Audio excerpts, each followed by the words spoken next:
Oh, il y a eu des moments où j'étais vraiment là. Et si je devais recommencer, il y en aurait davantage. En fait, j'essaierais de n'avoir rien d'autre.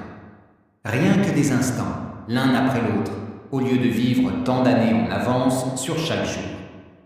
Nadine Ster, 85 ans, Louisville, Kentucky.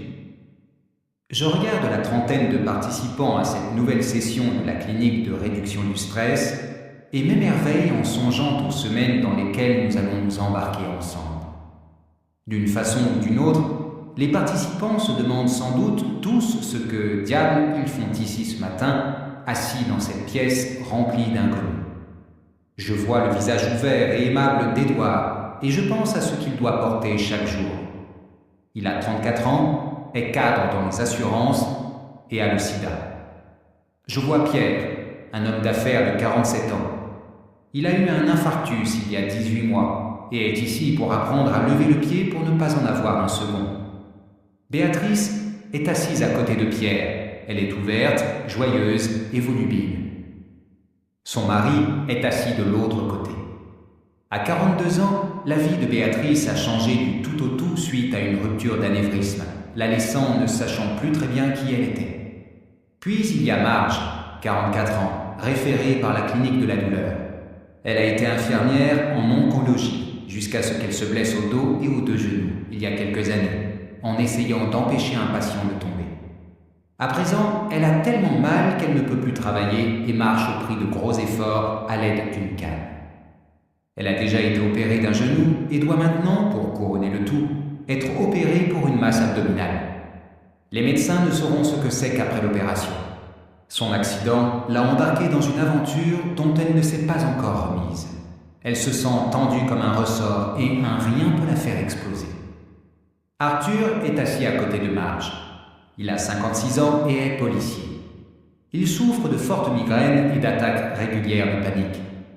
À côté de lui est assise Margaret, 75 ans, institutrice retraitée confrontée à des problèmes de sommeil. De l'autre côté, il y a Philippe, camionneur franco-canadien. Philippe a aussi été référé par la clinique de la douleur.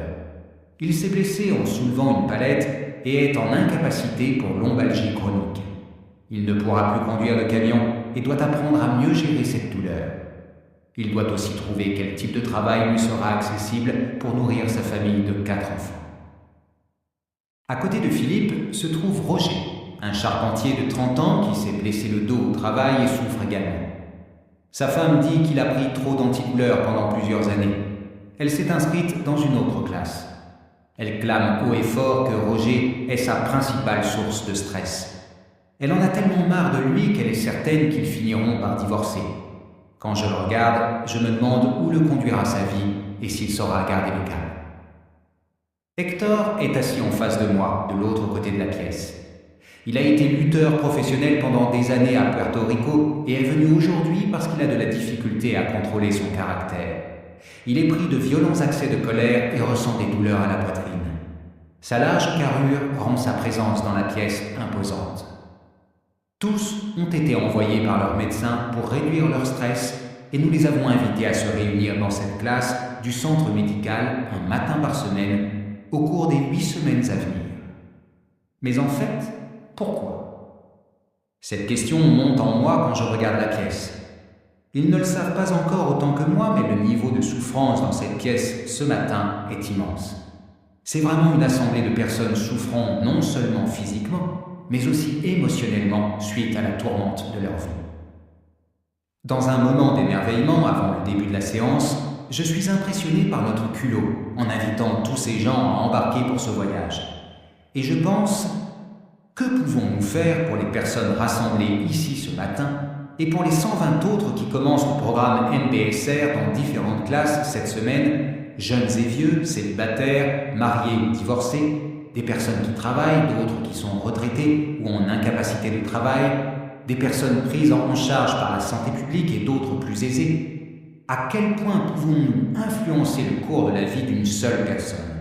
En 8 courtes semaines, que pouvons-nous vraiment faire pour toutes ces personnes?